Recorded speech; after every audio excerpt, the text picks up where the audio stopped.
Welcome back to another edition of the podcast, and tonight is our Game Week 15 National League preview and predictions, proudly sponsored by Cards Accepted. As always, I'm joined by my co-host Paul Franklin to preview the upcoming game week. Paul, firstly, how are you doing?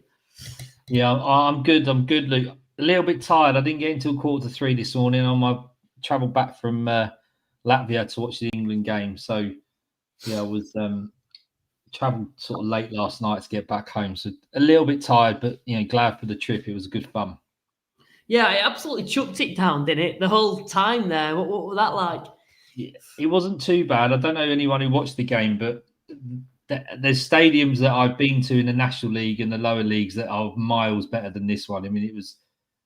I think there was a joke that when Jared Bowen came on, he'd be used to it with the stadium that they play in down in West Ham, because we were about 100 metres from behind the goal. And one side of it was all just huge tree lines with one big jumbotron that was showing the highlights of the game. So, yeah, an unusual ground, quirky game. Anyone who loves floodlights would have really liked this ground because the floodlights were immense, but that was probably the best part of it. Looked a little bit. I know when I looked, it looked a little bit like Gateshead's ground overall. But of course, last weekend, while you were away, you may have caught the fixture. But of course, it was FA Cup action in the National League, and Wealdstone, as well as Halifax, have actually progressed. We've both got our draws now. For Halifax, they're facing Exeter at home. I believe for Wealdstone, you guys are facing Southend United, which will be quite a tough draw. I think if we actually look at the draw as a whole within the National League sides that are featuring, I actually think it's a pretty good draw when we think of the competition long term as well. Of course, there's a very limited mouth-watering ties potentially. I think you obviously look firstly, York City, they've been drawn against Barnsley. That's a Yorkshire derby. They're probably going to get allocated 5,000 tickets there. The Forest Green Luton game will probably be quite an interesting one, with Robbie Savage's side heading to, of course, Kenilworth Road to play Luton. Of course, Jack Wilshire's just been appointed as the manager there. But, of course, there wasn't too many mouth-watering ties. There were no one faced a Bolton or a Cardiff or a Huddersfield.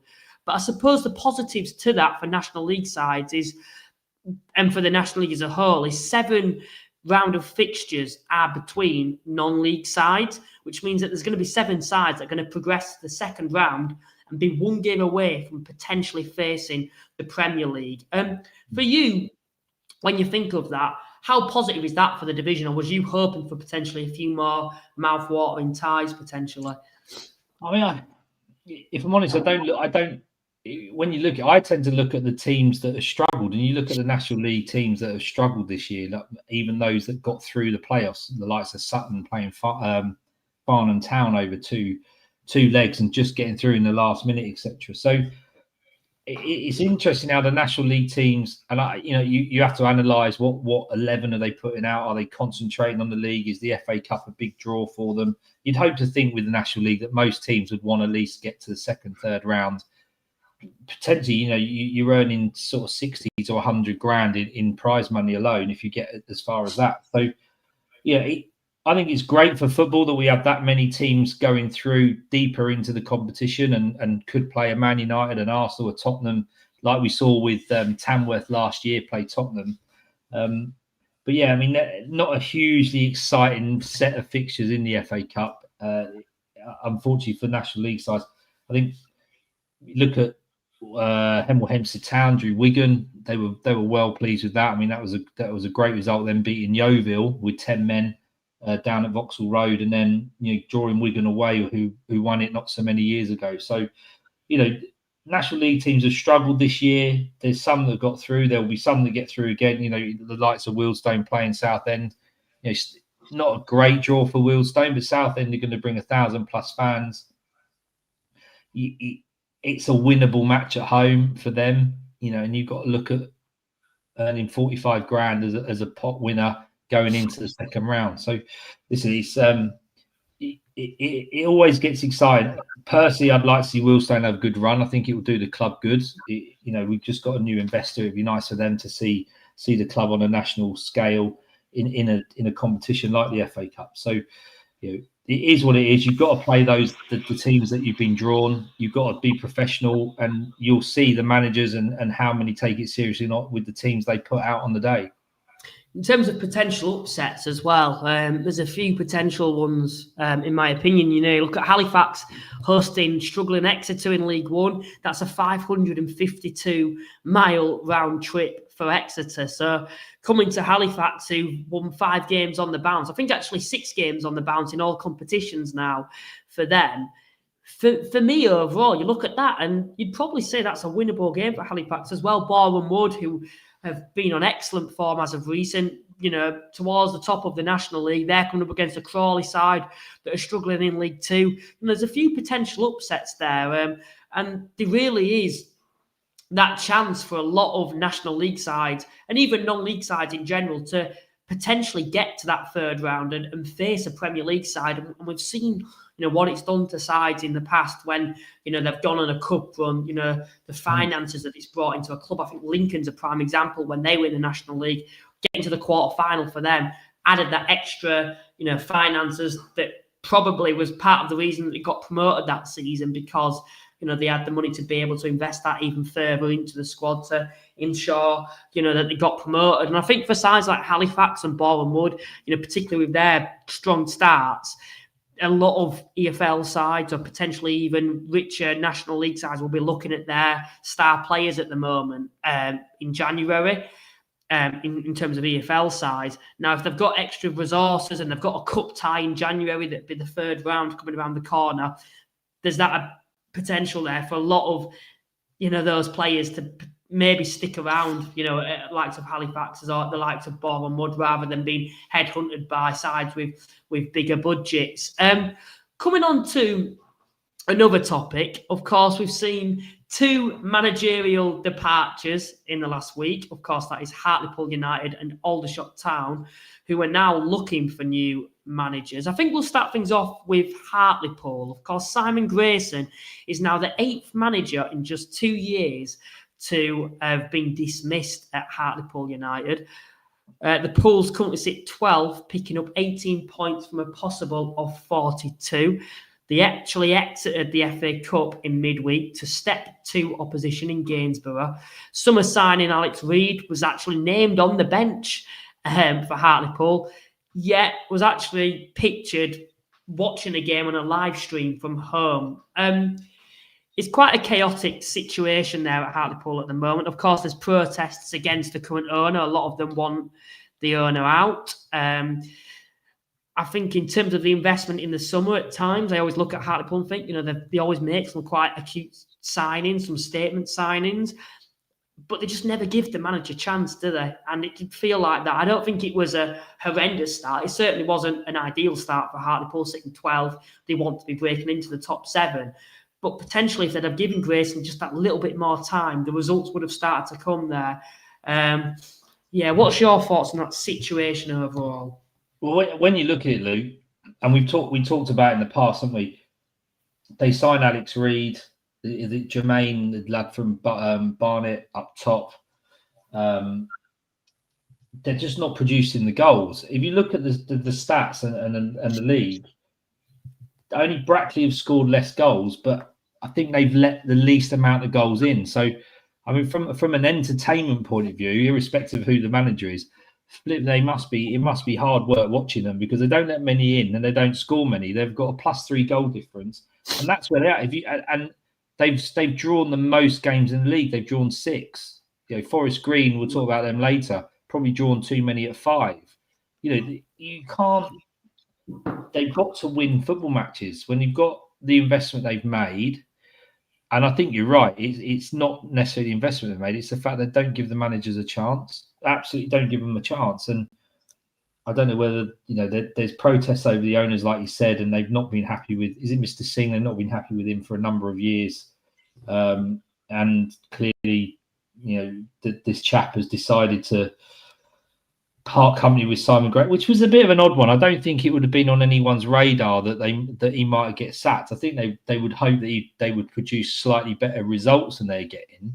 But it's not horrific, like you said, Luke. I mean, a team to be sat where you say they're sat 12th, They have only lost 4 games. It's not horrific.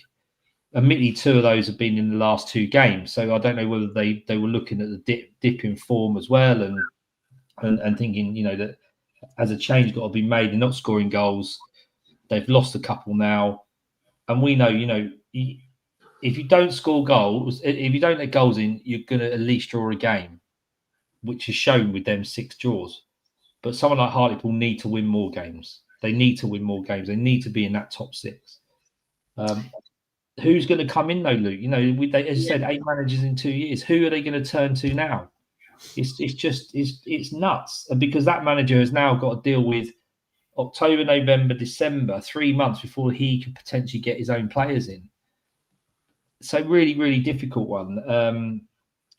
A shame. I think a shame for Hartlepool and their fans. It's just a bit another upheaval. But the new man might come in and use the squad he's got and produce more goals and front-footed football, whatever they may do to get more of those wins. It just feels like there's a current trend and the owner can't just keep blaming managers for the results. There's clearly something going on. Every side, if you're not performing well, you can sack a manager. But there's a trend there, and it's very similar. I think last season it was a case of they drew too many games. They weren't winning enough home games. And even probably going back the season before, it were a very similar story. They're mid-table every single season. And it feels like this season they're not going to be able to break into the playoffs. I think as well with the coaches, the route they go down, when they let a manager go, they bring in a manager of a completely different philosophy. And I don't really think that works when, for example, now it's Simon Grayson's players that he's recruited in the summer.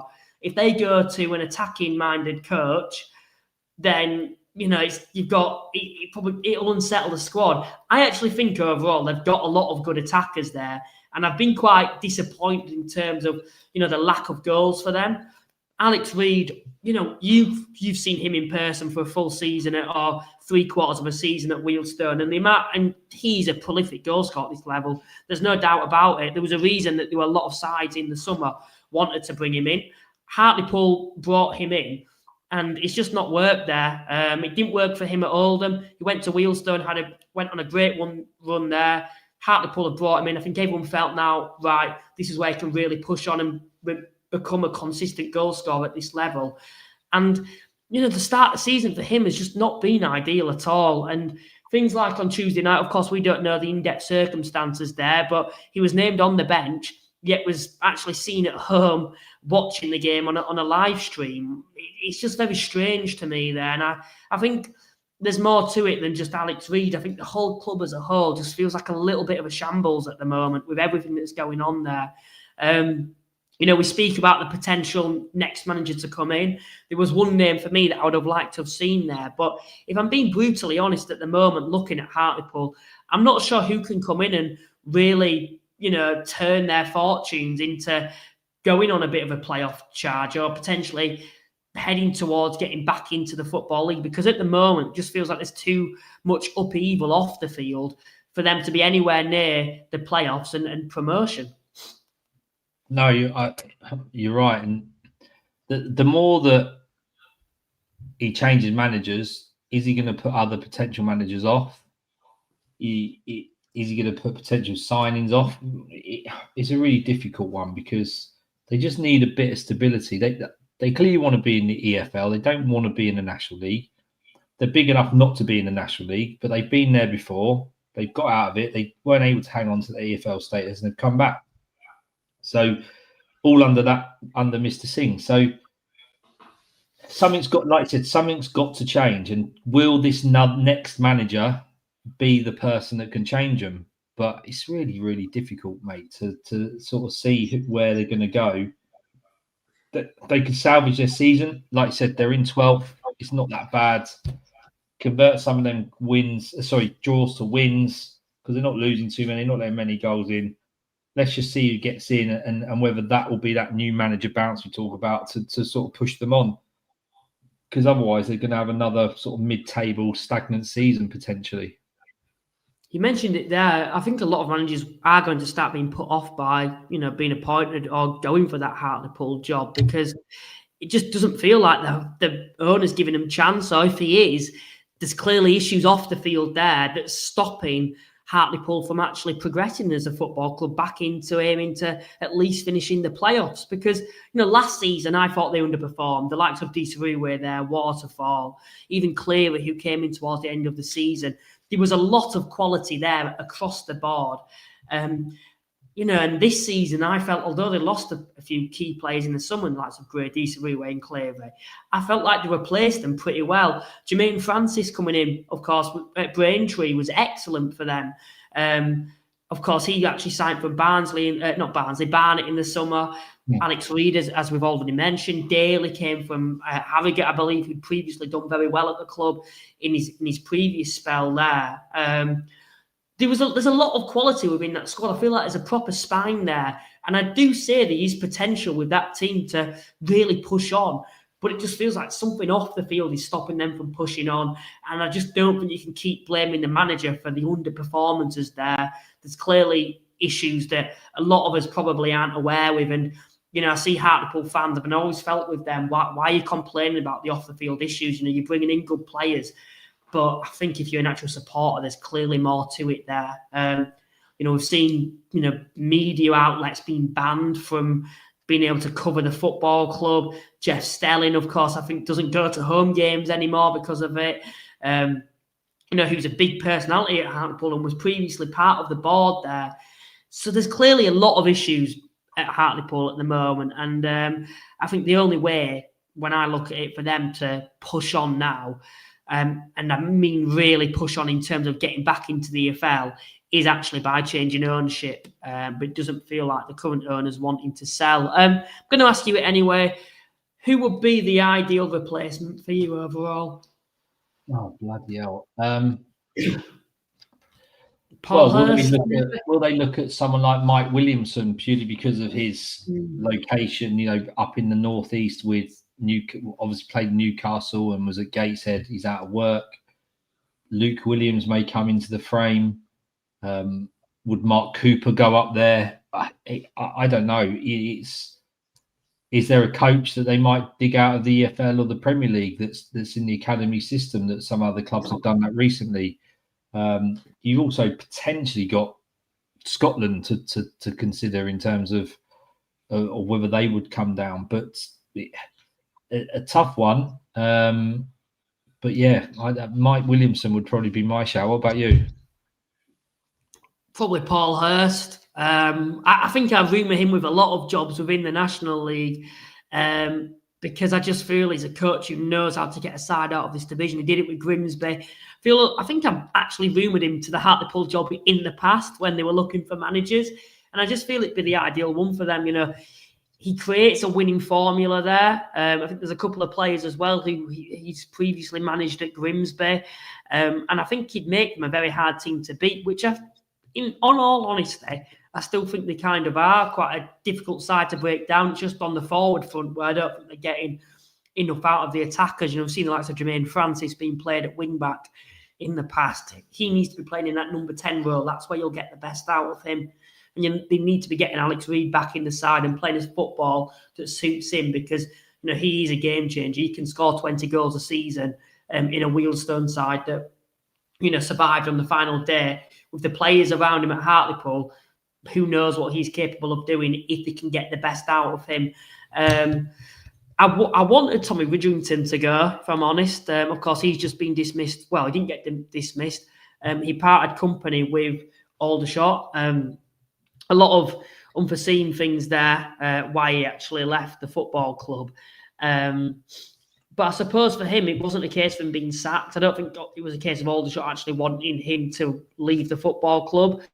Of course, he's gone to Eastbourne now. And I feel like at Hartlepool, with the players that he'd have there, he'd get the most out of them. I think in any side, Widrington will produce goals. There'll always be goals.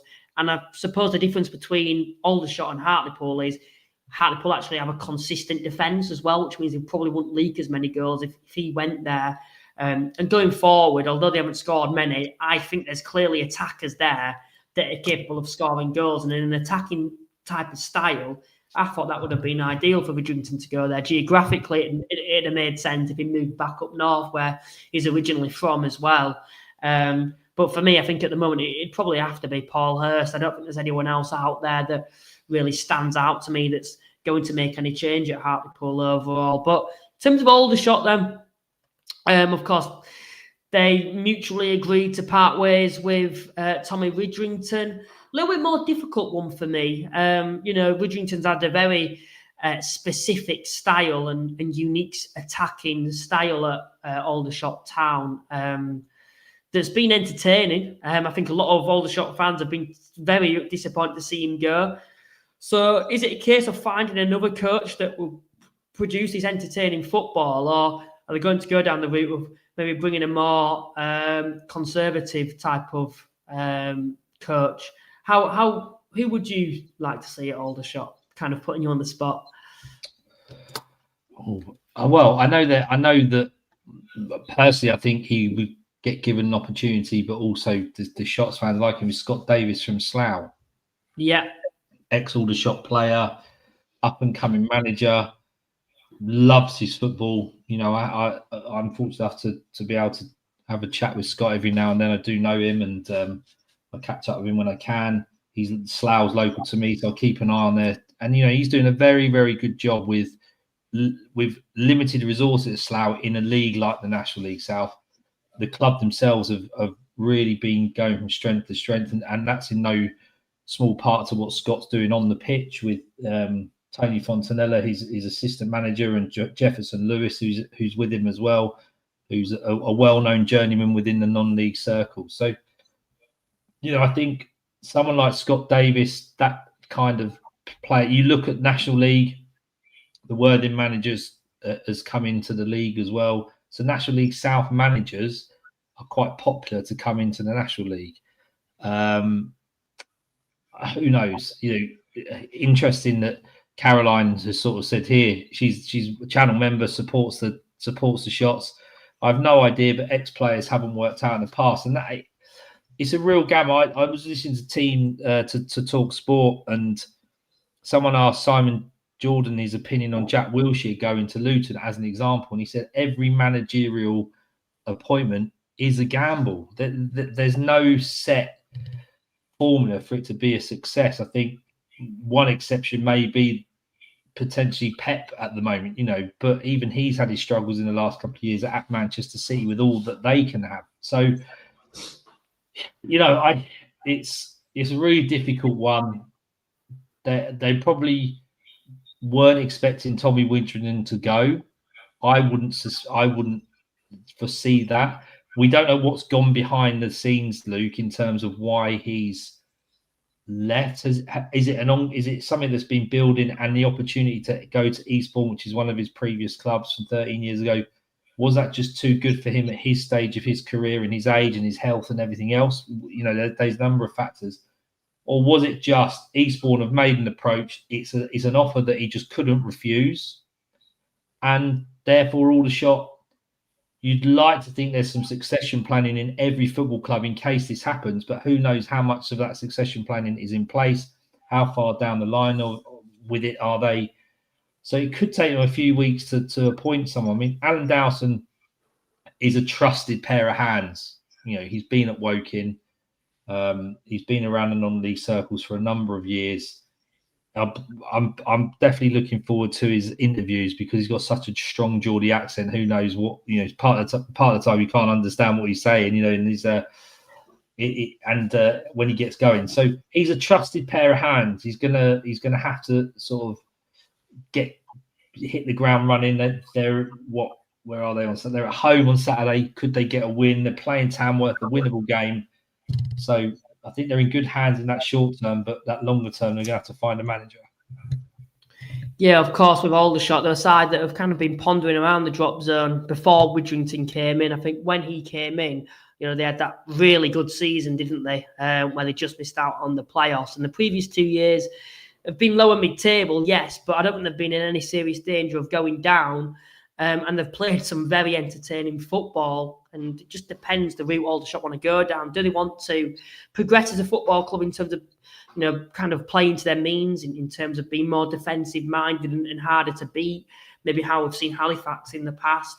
Or do they want to go down the route of keeping this momentum of entertaining football, going and making Aldershot a place to go where you're watching attacking-minded football for the level. It'd be interesting to see what route they go down. But I suppose the most important thing is, and it is a serious conversation, is to make sure that Aldershot's survive in the National League, because we look at this National League South at the moment, it's not a division that I think anyone would want to be going down. I actually think it's overtaking the North, which a couple of years ago I never thought I would say about being a stronger division, because some of the sides in there are ridiculous, particularly when you see managers like Tommy Widrington now dropping back into the National League South.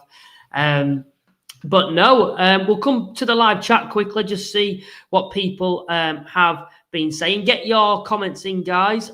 We've also had Jamie who's coming tonight, and he said, as York City title contenders, is Conn-Clarke to Carlisle a game changer? Well, I did a video on Conn-Clarke moving to Carlisle United. It was always the option for Carlisle, when there were the 3 options for Conn-Clarke, potentially even 4 with Altrincham involved. I always felt Carlisle was the perfect fit there. And already we've seen on his debut, scored a couple of goals in the FA Cup against Boston. And I'm very glad that he's picked that club, because I think he will thrive there overall. What's your thoughts on Conn-Clarke to Carlisle United? Well, it was a long time coming. I think it was rumoured, mooted, thought about for a long time, and for whatever reason it took a while. But what a player to have in the National League, Luke. And I think in terms of what Jamie sort of said, is it a game changer? Potentially it is. I don't know how you feel about that, Luke, but we saw what he was like with Altrincham. We saw what he was like playing alongside Linney. I mean, unbelievable, wasn't it? So a great bit of business for Carlisle. Only one of the few clubs that could possibly afford to take him and fit him into their system. There was talk about maybe York doing that, or Forest Green Rovers, but I think going to play with his mate Regan Linney was a big draw. Playing for Mark Hughes, I'd imagine is up there in front of however many thousand Carlisle are going to get, and if they keep winning, they're going to get more coming through the gate. So a good fit for Chris Conn-Clarke. He needs to be playing football at his age and his ability. It may be the National League is his level, and he's one of those where he's not quite good enough at EFL, but he absolutely dominates the National League. Fair enough. It's great to have players like him in the league, as long as he's not playing against you. Yeah, certainly. I think for me, it creates a different option for Carlisle. I feel when I've watched them in recent weeks, a lot of their goals have either been from set pieces, or they've relied heavily by going down that left-hand side, and Regan Linney creates everything. Whereas now, as we've seen in previous games, when he's maybe getting marked out of the game, they've got a different option now where it'll open up space for someone like Conn-Clarke, who, in my opinion, is just as dangerous as Regan Linney. If we actually look back to the season he was in this division, he was the main man for Altrincham. Regan Linney was not that poster boy. I think Conn-Clarke were the one who were producing the goals and the assists, and those two are good friends off the field as well. For me, I just can't see how it's not going to work. The only concern is that it's only a loan move until January. And we've seen sides in the past at Oldham last season. Of course, he ended up getting promoted in the end. It's not the best option, but they tailed off in January. Josh Stones was there. His loan expired. York City went and signed him. Oldham significantly suffered after that move happened for a couple of months. And Carlisle United won't be wanting that themselves either, if it is a case of Peterborough loaning him out to get back in form for then an EFL side to potentially put a fee in for him. And that might be the only concern, is the fact that they haven't actually signed him yet. Of course, his potential maybe in January for Carlisle United to sign him or even extend the loan till the end of the season. But for me, overall, as I've mentioned, I think I'm glad he's gone there. I think York City themselves are too bloated in that position. I don't think they'd say no to him. I don't think for him personally, Conn-Clarke, York's the best place to get the best out of him. And I'd probably say the same with Forest Green. They've got Nick Horton there themselves. And, people may pick Conn-Clarke over Nick Horton, but it just unsettles Forest Green themselves as well. They've got a lot of options in that area. And I feel there's a gap there at Carlisle United. I think there's a hole for him to fit. And for me, overall, I can't see how it's not going to work out. Anyway, we're going to take a look at a statement the National League have recently put out. The National League have decided to kick off fixtures 3 minutes after the usual 3 p.m. slot on Saturday the 15th of November in support of the 3 up, 3 down campaign. Of course, it's something we spoke about a lot on the podcast. A lot of people have been crying out for in the last couple of years is to add that additional promotion spot from the National League into League Two. As we've already mentioned, a lot of sides, big football clubs seem to get stuck here. That not only is an issue for them getting out of this division, it's also an issue for the smaller clubs who are wanting to get into League Two as well. I think a prime example is the likes of Scunthorpe, Bournemouth, Halifax, probably, going to struggle to get promoted because the likes of Carlisle, Forest Green are so desperate themselves to go up. They're spending ridiculous amounts of money as the season goes on as well. The issue, of course, all along has been that it does at the moment come down to a vote for League Two sides to ask for an additional relegation spot. And if you're in League Two, particularly towards the bottom of the table, you're not going to be in favour of an additional relegation slot to go into, the National League. I think it was last season the EFL released a video, didn't they, saying they were on board with it now and they're publicly wanting to add that additional promotion spot. And it does feel like they're trying to take action here. But do you feel overall it's really going to make a difference? For me personally, no. I think there's got to be more done than, kicking off 3 minutes late. I don't know what it achieves, if I'm being honest, apart from maybe raises awareness. But I think everyone's already aware of it now. Yeah, I think you're right, Luke. You've got to keep raising awareness. You've got to keep on the ball, I suppose, in relation to trying to keep it in the forefront of the minds of the suits that work in these ivory towers of the Football League and the National League. But I don't know how many years now. Someone may be able to tell us how many years it's been 2 up, 2 down. I'm pretty sure us kicking off 3 minutes late is not going to change the opinions of anybody, especially them old sweats up there in the FA and the EFL, who an old boys club and the clothes shop. Listen, personally, I think it's a great thing. It'll be a great thing for those clubs who want to go up, and that's every club. I do like the 2 up, 2 down, just the chaos it causes for the National League.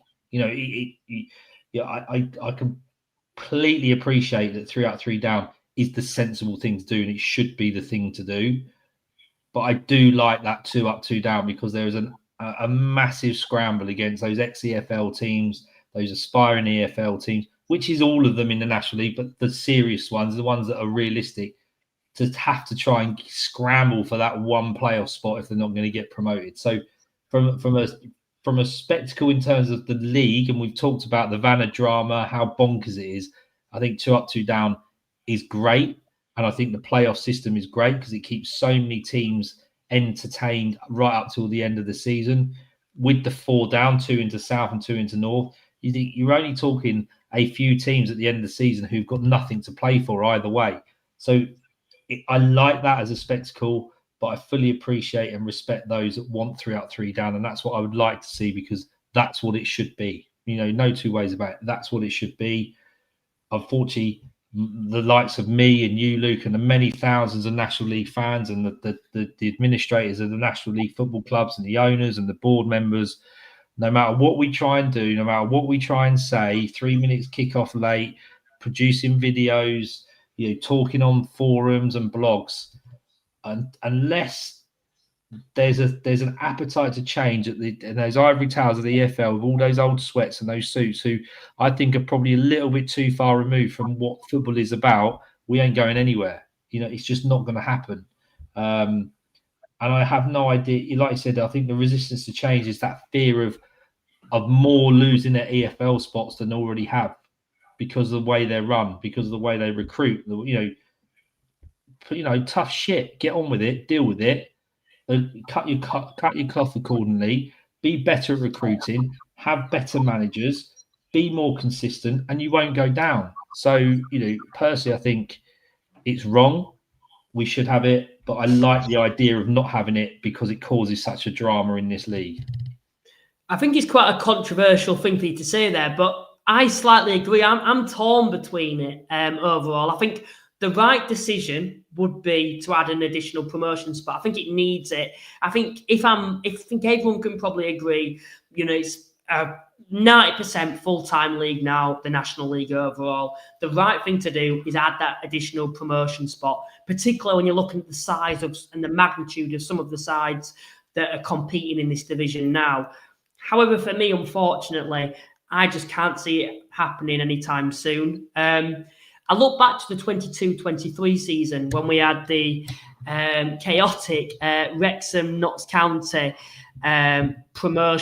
title race. That is something that I think we well documented on this channel. I think worldwide it had global exposure, and I know Ryan Reynolds himself and Rob McElhenney, who were the owners or are the owners of Wrexham, were very much in favour of that additional promotion spot, and they tried to publicise that as much as they could on their platforms. Yet there was still never any talk of an additional promotion spot, or any serious talk, I should say, within League Two and even the National League, to be honest, at the time.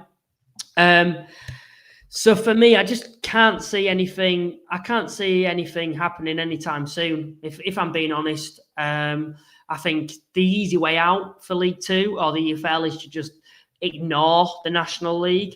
And to be honest, I think they'll stand by that. When I come back to me being torn, though, I think as a podcast, I love the format of the National League. I think it's what makes the National League so good. For me overall, and it's a controversial opinion, and I'm going to be biased here, I think in England, the top 5 divisions, the National League is the most entertaining league. We've seen the most goals in games in the last couple of years across the season in the National League. The playoffs are absolute mayhem with the format. I think everything about it's absolutely brilliant as a neutral. But I'm not just a neutral, I'm a Halifax Town fan. And for me, I want to see Halifax back in the Football League. But I know realistically, although we've done some great things off the field, we've had some great managers, I know realistically with our budget at the moment and some of the size of the clubs in this division, it's going to be an extremely tough ask. And I'm not only one of those. I think Yeovil fans will say the same. Hartlepool fans will say the same. Aldershot fans, they're all going to say the same. And I haven't even included the big clubs that are struggling to get out of this division, like Southend, for example. I think this is their 4th or 5th season now in the National League. They're getting 5,000, 6,000, 7,000 fans every week. They could easily compete in League One in terms of the fan base and the infrastructure there. Yet they're stuck in this division as well. So for me, I just don't think anything's going to change anytime soon. But I do think in terms of the entertainment factor, I actually like the way it is. I think it makes the league so bonkers. I think the title race that we have, there's nowhere else in England and not many places across the globe that, would have title races like we've seen in the National League in the past. They'll just have chaos across the division like we've seen in the past, where aside from 7th, can actually go on and get promoted, might not have been in the playoffs all season, sneak into the playoffs, and they could get promoted through it. And we nearly saw that last season with Southend United. So in terms of the entertainment factor, I love the way it is, but I think as a Halifax fan, and I think the right thing to do would be to add that additional promotion spot. But unfortunately, I can't see that happening. And delaying kickoff by 3 minutes for a one game week is not going to make a difference whatsoever, in my opinion. I don't see how that makes a difference. Do you, Paul? No. But we got to be seen to be doing something as a league, as a fan base, as clubs, just to keep that pressure on. And if we're not seen to be doing something, it's almost like you've given up and you've accepted that this may never happen. And I don't think we can accept this may never happen. I think we just got to keep going until something does occur. But we could be years away from that. I think we do have to remember there was a time where only one side got promoted from the National League. So potentially, if that changed to 2, maybe now we're due to get that 3rd. But for me, I just can't see it happening anytime soon. Anyway, we're going to get on to the predictions now. The scores currently are, I think, 86-84. So I've just taken the lead once again. I forgot to upload it. But if you would like to play along, then I'm going to show you how you can play along now.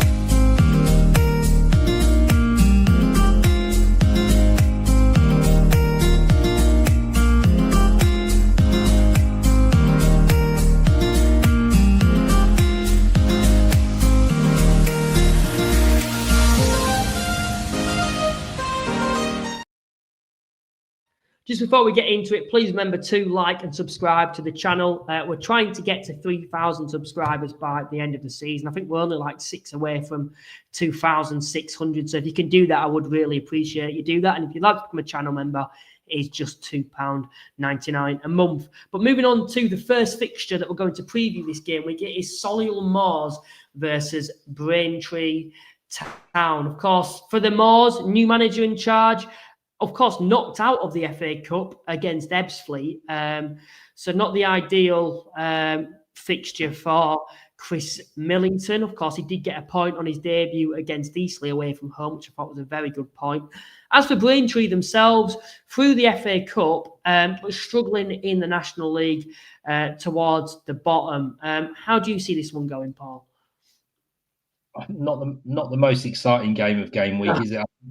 Is it Chris Millington's first game at home in the league? So he'll be wanting to try and get some points.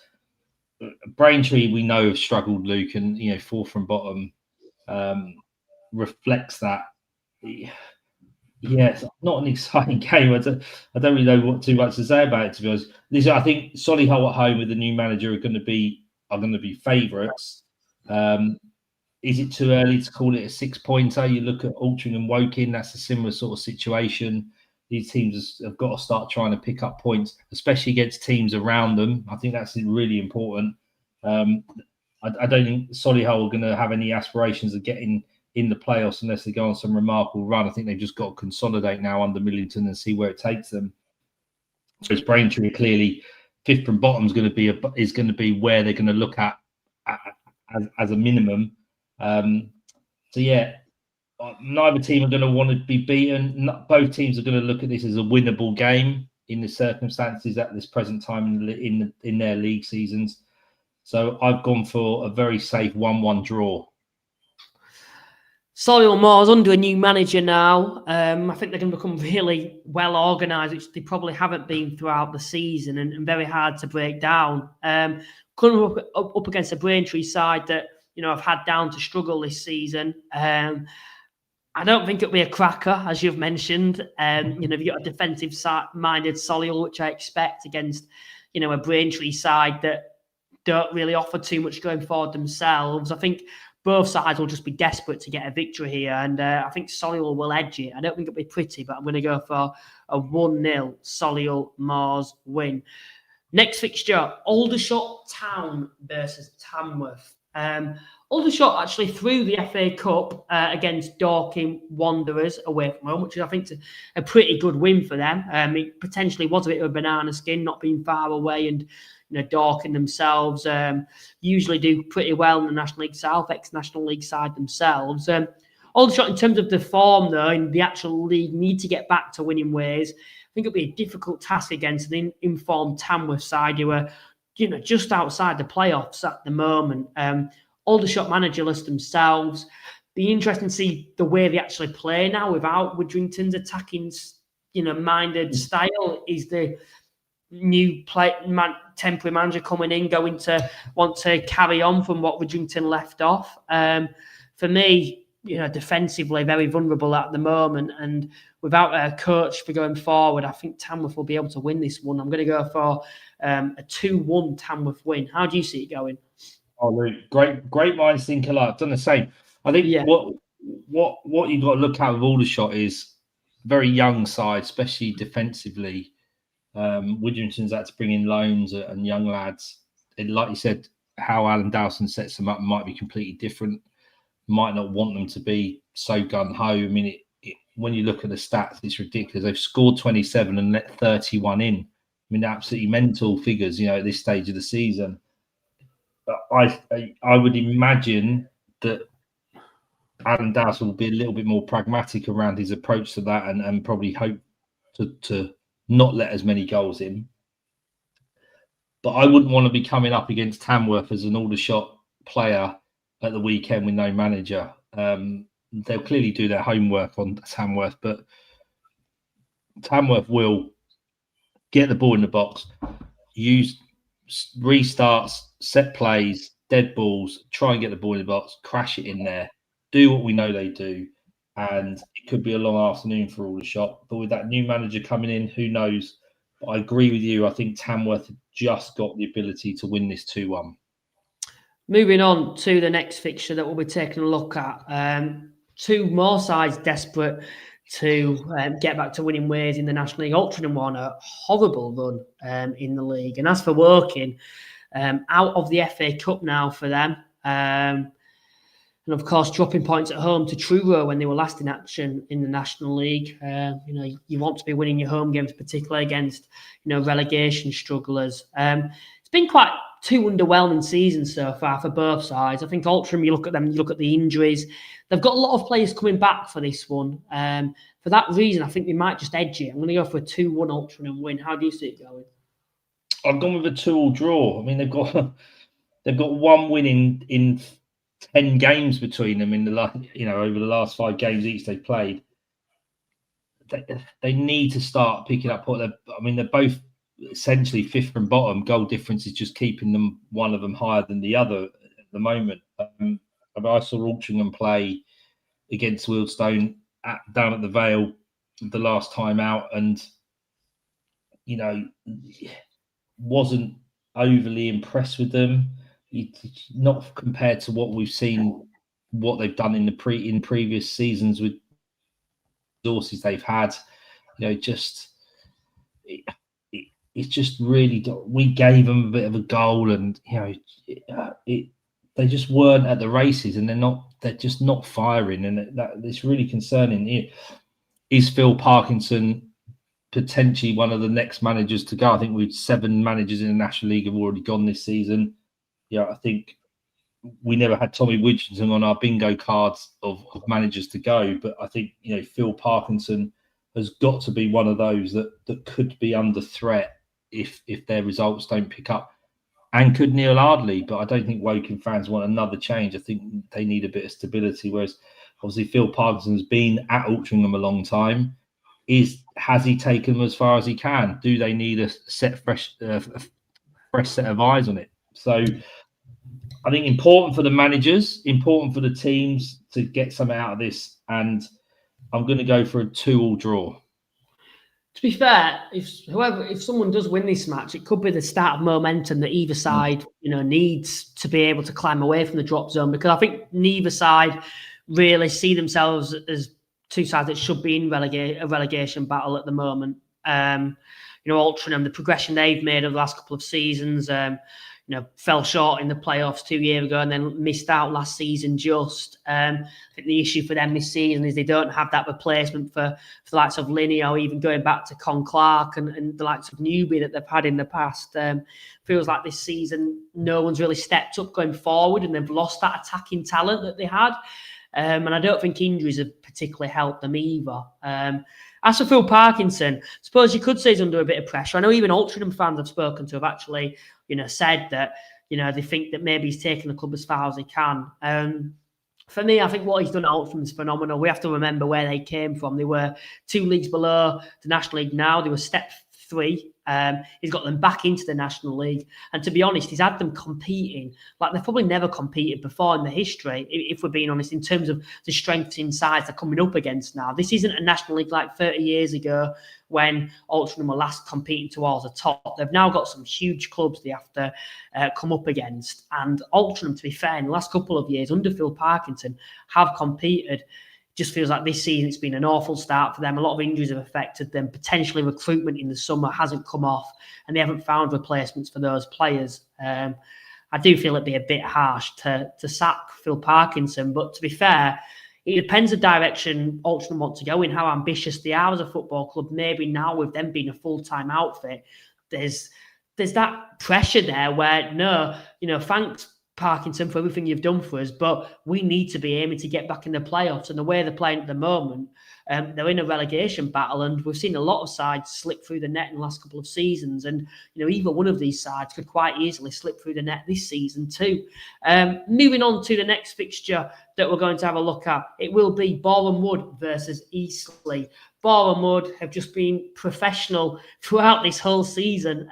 Surprised a lot of sides, haven't slipped up at all, breezed through the FA Cup against Eastbourne. And they're coming up against an Eastleigh side who themselves, have got through the FA Cup. New manager there who's had a relatively good start. But I just think the way Bournemouth are playing at the moment, I can only see one winner, and I'm going to go for a 3-1 Bournemouth win. How do you see it going? Oh, Luke. Not again. I've got 3-1 as well. I've got 2-1. 2-1 Bournemouth. I completely agree with you. I think they are on an absolute amazing run for a club that have come back up, and Luke Garrard has really got his together, and hopefully we'll get a chance to speak with Luke Garrard in the next few weeks, Luke, won't we? And get some questions into him around what the start has been for him and why, because he had some, as we said, he had some unfinished business when he got relegated. He got them up sort of in the last knock-ins, really, getting into playoffs in the National League South last year. And they had a great run of form in the back end of last year, and it's just picked up and carried on. So, I think you're right. I mean, Eastleigh have picked up a little bit, but I think Boreham Wood at home is just a strong proposition at the moment for anyone to go there. And I agree. I think they're going to win handsomely 3-1. Yeah, I'm going to change mine to 2-1 just for variation. But no, like I said, for Eastleigh themselves, I would say in previous weeks this is a potential banana skin for Bournemouth, but they've just remained so professional in these type of games. I think I'd be silly to not back the Wood. Moving on to the next fixture, Boston United versus Scunthorpe, a sold-out away end at Boston United for Scunthorpe. Scunny, as we've said, slipped up against Carlisle United, played very well and deserved something out of that game. Got back to winning ways against Morecambe. Away at Boston now themselves, who are now out, crashed out of the FA Cup. Scunny, I'm going to back them once again, 2-1. How do you see it going? Oh, I've got a 3-1 to Scunny. I think a local derby as such, Scunthorpe have got a game in hand over Carlisle and Forest Green, are only 1 point behind. That game in hand is going to be crucial. They've only lost one game all season. Boston have been very indifferent, as we know, sort of languishing down there in 15th. Very consistent in losing 4, winning 4, and winning 4, drawing 4, losing 5. So, Boston are doing enough to stay above that bottom 4, but not really tearing up any trees. I wouldn't suggest at this stage, whereas Scunthorpe have come in and they're absolutely flying. So I'm with you. I think Scunthorpe will win this quite comfortably, and I've gone with 3-1. Next fixture then is Brackley Town versus Gateshead. Contrasting styles, you could say. Brackley through the FA Cup now after beating Woking by 6-2. Gateshead themselves, though, went to Averley and took all 3 points with 3 goals as well, too. In the league, Brackley won a bit of a difficult run, but back at home now against the Gateshead side that have been so marmite this season. It's ridiculous. You don't know what Gateshead are going to turn up. How do you see it going? I've gone with a Brackley 0, Gateshead 1. Thank God we've gone for a different result. Brackley have only scored 10. They've lost the last 3. They played against Wealdstone at home a couple of weeks ago, and Wealdstone absolutely played them off the park. I think they're starting to find the National League a bit more of a struggle. Not sure as convinced there's going to be lots of goals in it, because we don't know what Gateshead team are going to turn up, like you said, Luke. So I've gone safe with a Gateshead win, but I've gone with a low score of 1-0 to them. I've gone vice versa. I've gone 1-0 to Brackley.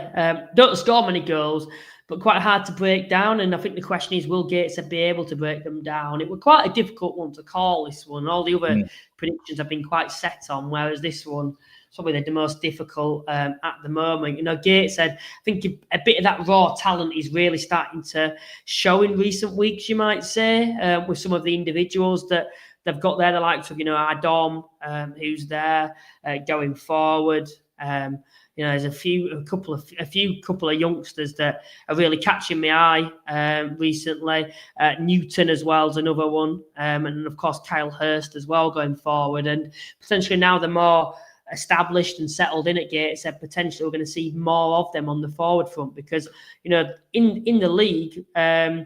They've had, in all competitions, should say, they've won 3 of the last 4. And away at Brackley, they may fancy the chances, but just think Bracknell themselves, difficult side to beat, got back to winning ways in the FA Cup.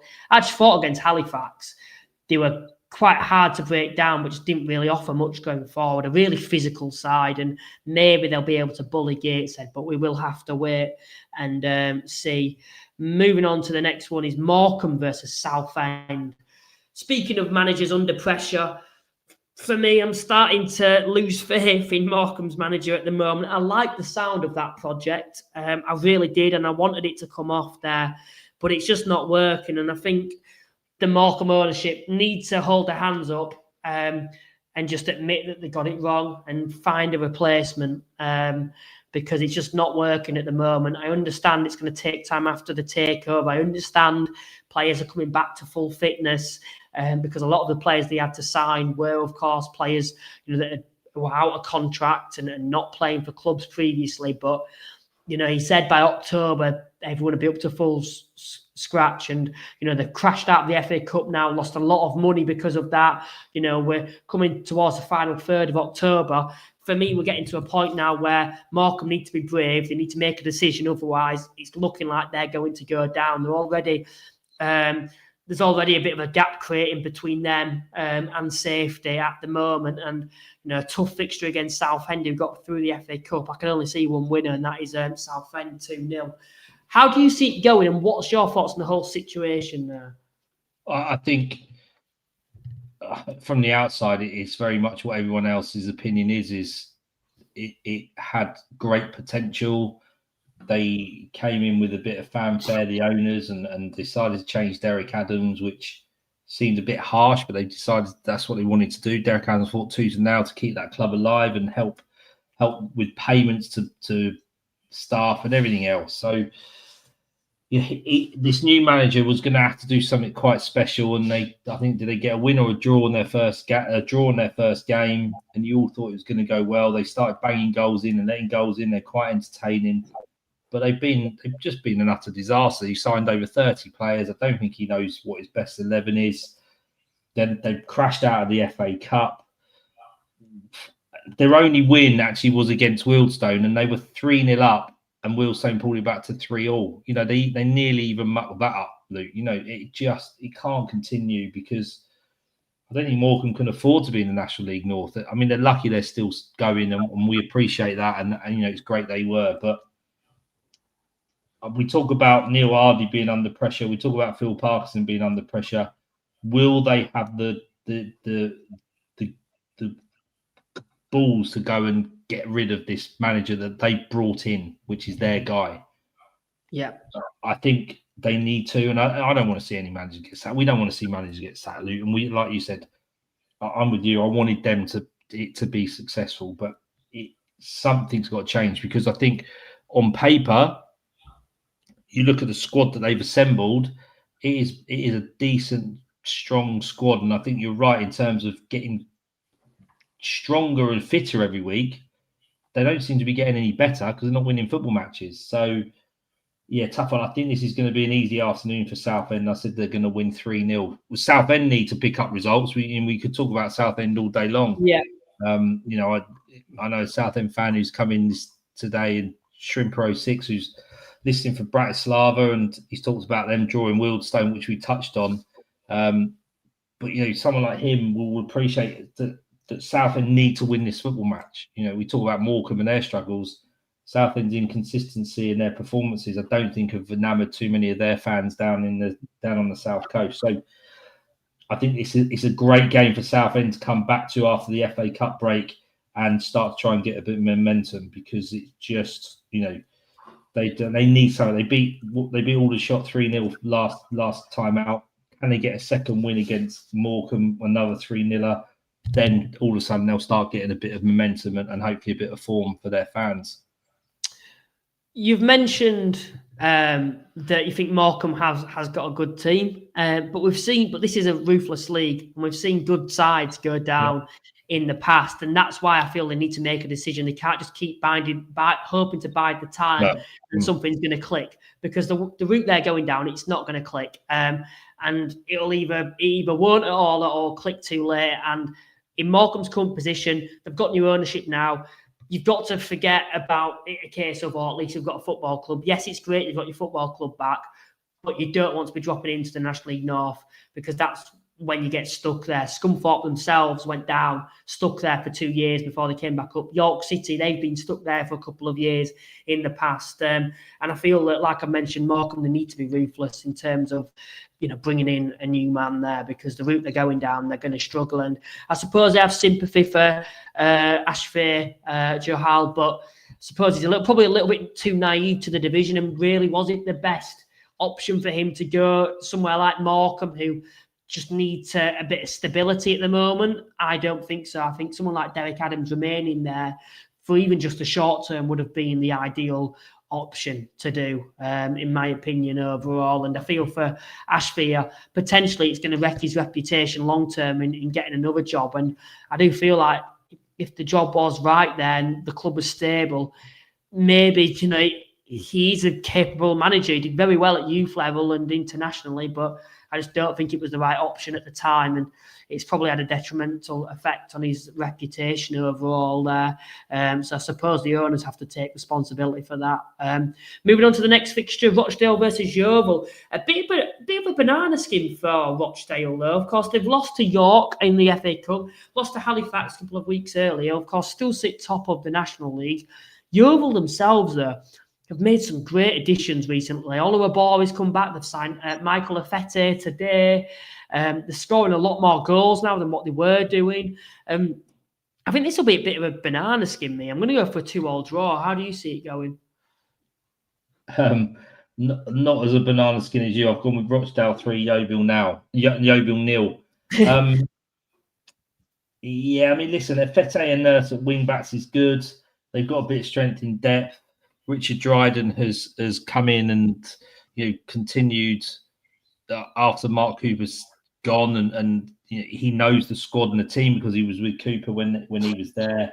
So that's really helps. It's been advantageous. I just can't see. Rochdale are just a very good football team. I think many have said that they're the best team they've seen in the league if they've come up against them. They are at home, and I just think, I think Rochdale are going to win quite comfortably 3-0. Fair enough then. I feel Yeovil, though, at the moment, they're on a decent run of form in terms of the league, and the addition of Afete, and he's a great fullback, and Oliver Bari down that side. That's got to be one of the best attacking sides in the division overall, and potentially Yeovil could be, I won't class it as late crashes yet, but crashes potentially to break into the playoffs. Of course, they sit 11th now, just 3 points off the playoffs at the moment. Moving on to the next fixture, it is Truro versus Halifax. A long way for Halifax Town, but 6 wins on the spin. Will they make it 7? I think we will. A lot of confidence at the moment within the squad. A lot better going forward than what they have been. And I suppose overall they have maintained a relatively good defence too. Against the Truro side, who all season have been poor in both boxes. And I think Halifax will probably exploit them. So I'm going to go for a 3-0 Halifax win. How do you see it going? Yeah, I've gone with 3-1. I've given Truro the benefit of scoring at least 1 goal. Because they are at home, and that's a long way for Halifax to go. And we've seen Truro be better at home, a bit more resilient. But listen, there's no 2 ways about it. They're struggling, Luke, aren't they? And what they don't want to be doing is coming up against the most in-form team in the league. 5 wins out of 5 in the league, plus your cup match. So 6 wins out of 6 for Halifax. They're getting their shit together after a transitional summer, an early part of the season, and fair play to Halifax for the managerial appointment they put in, and at the moment it seems to be working. So I think Halifax are going to go to Truro and enjoy their visit to the Cornwall and win 3-1. Really excited for this season at the moment. No side all season have actually won even 5 games on the spin. And there's a potential, we've won 6 now. There's a potential for even 7.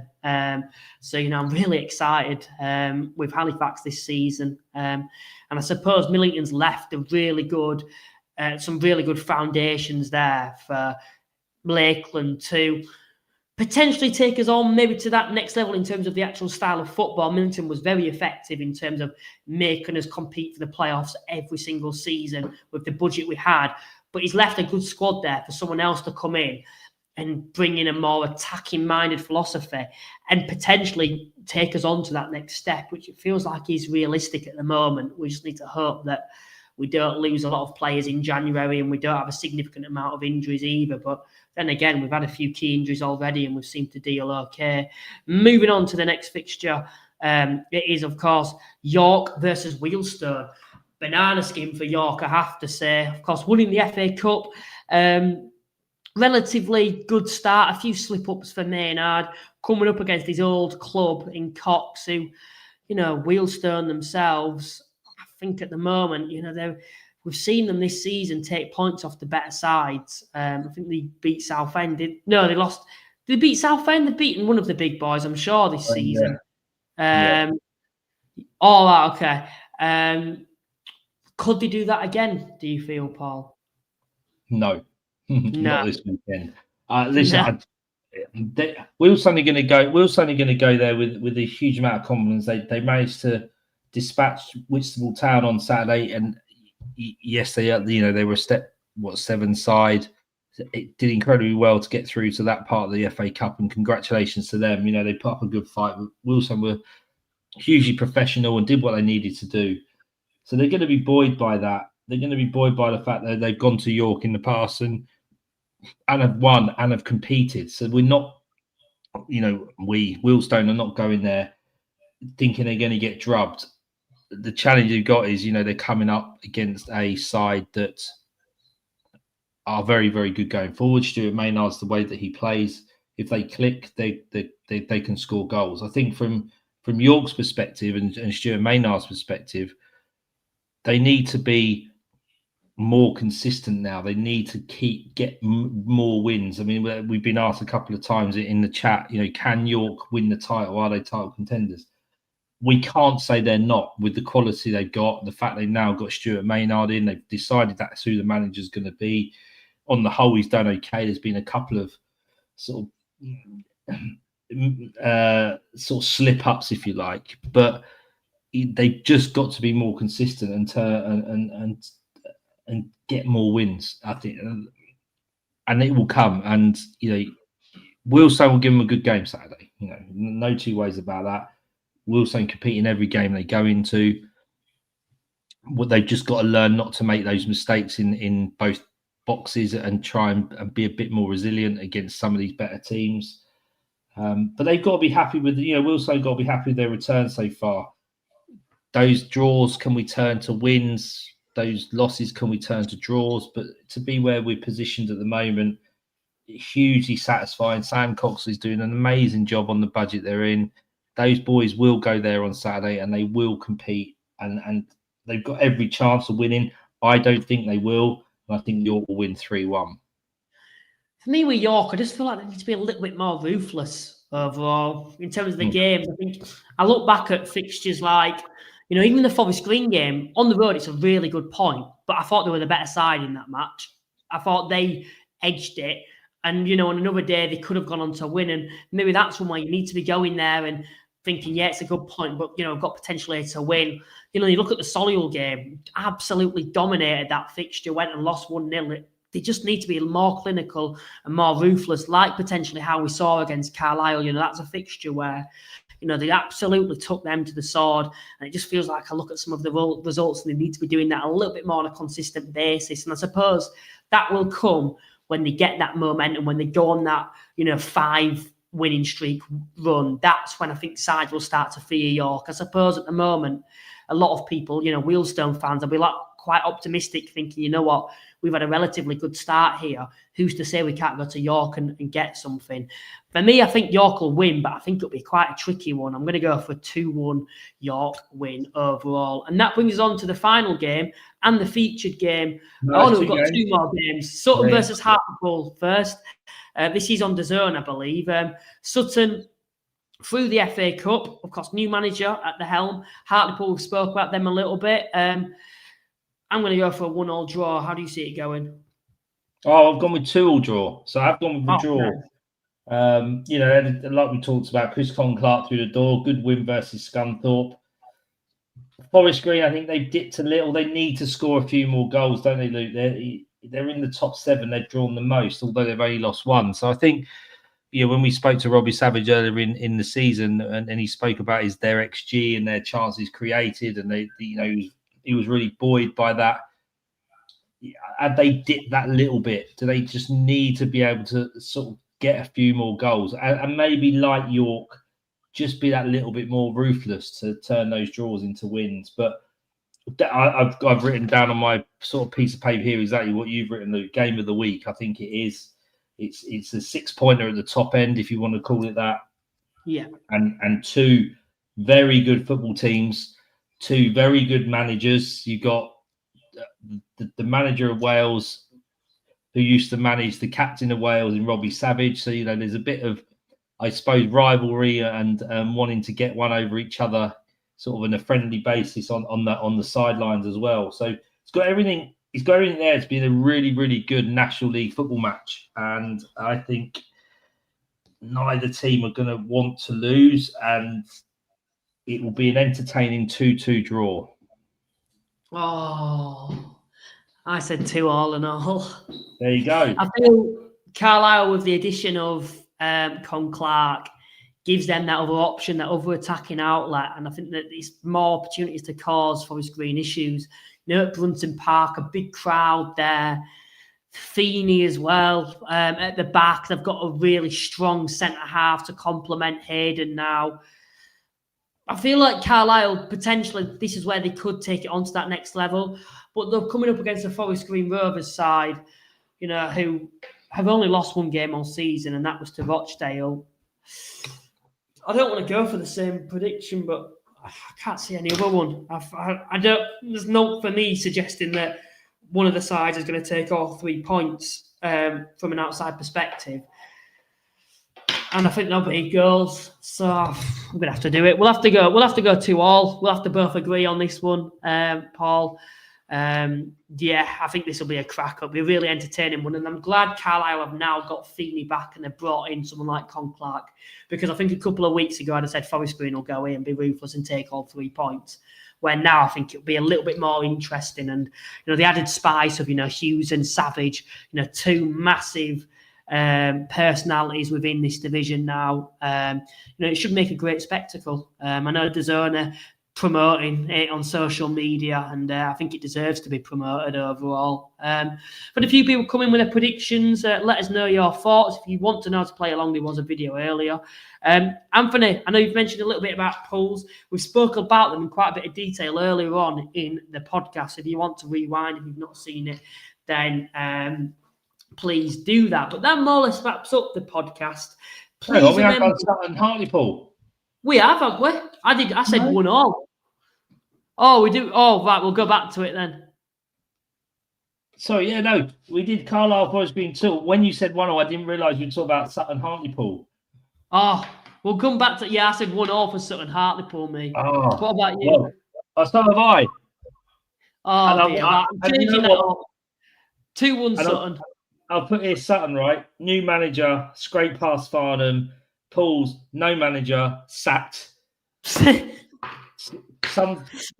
no wins in 5. Hartlepool, 1 win in 5. Only Bratley has scored less goals. As good as Carlisle Forest Green looks on paper, Sutton Hartlepool looks like an absolute dire football match to have to go to. I've gone 1-all. I've gone 1-all. It will probably be 4-3, 5-4. It'd be an absolute stormer, but I just can't see it. So I've gone 1-all. And one of their lucks has got to change eventually. I think Sutton will win. Attacking-minded coach. Now I'm going for a 2-1 Sutton win. Like I've said, Hartlepool managerless. So you've kind of made my decision there. I'm going to go for Sutton to win this one. But no, it's not. It's not a really attractive one. It's not a mouth-watering one. Maybe before the season kicked off, I think both of us had quite high expectations for these sides, but obviously have both underperformed, particularly Sutton earlier on in the season. Please remember to like and subscribe, everyone. It does really go a long way if you can do that. We're trying to get to 3,000 subscribers by the end of the National League season. If you would like to become a channel member, it is just £2.99 a month. I'd really appreciate it if you'd consider doing that. Of course, there are perks as well to that. Get a custom emoji for your football club in the live chat. Caroline always likes to do that with Aldershot, putting the Aldershot badge up. So let me know what team you support if you become a member, and that badge will be there for you to use. Also, when we do interviews, and we've got some big interviews hopefully coming up too, you will get early access to those interviews as well, potentially extended interviews too. Finally, as well, early access to normal videos as well that we put out. You'll get like 24 hours early access to, that could potentially also be extended. So if you would like to become a channel member, I would really appreciate it. But of course, if you're unable to do that, thanks for just watching, and please just subscribe. I genuinely appreciate that. But Paul, no, thanks for joining me tonight. I do really appreciate it. It's good to be back talking National League and previewing all the fixtures. I do like the FA Cup, but it's not the National League. I don't think there's enough to preview it, if that makes sense. No, that's fair enough. No, listen, teams will now concentrate on the league that aren't in the FA Cup. Teams that are in the FA Cup are going to want to try and get a little bit of prize money and the kudos of playing in the third round. So, yeah, back to league action this week. Some good games in there, both at the top and bottom end.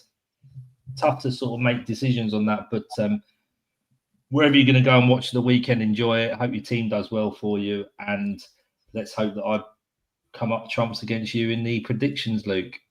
Yeah, you'll be hoping so. Of course, it's been entertaining once again. We go for quite similar predictions, to be fair, every season. That's the only good thing, I suppose, about when you bring someone else on. They always go for different ones, don't they? Particularly when you have Joe on as well, which often makes he either looks very foolish or he makes me look foolish anyway. But no, Paul, once again, thanks for joining me, and thanks to everyone that's tuned in tonight, and we will see you next time. Bye for now.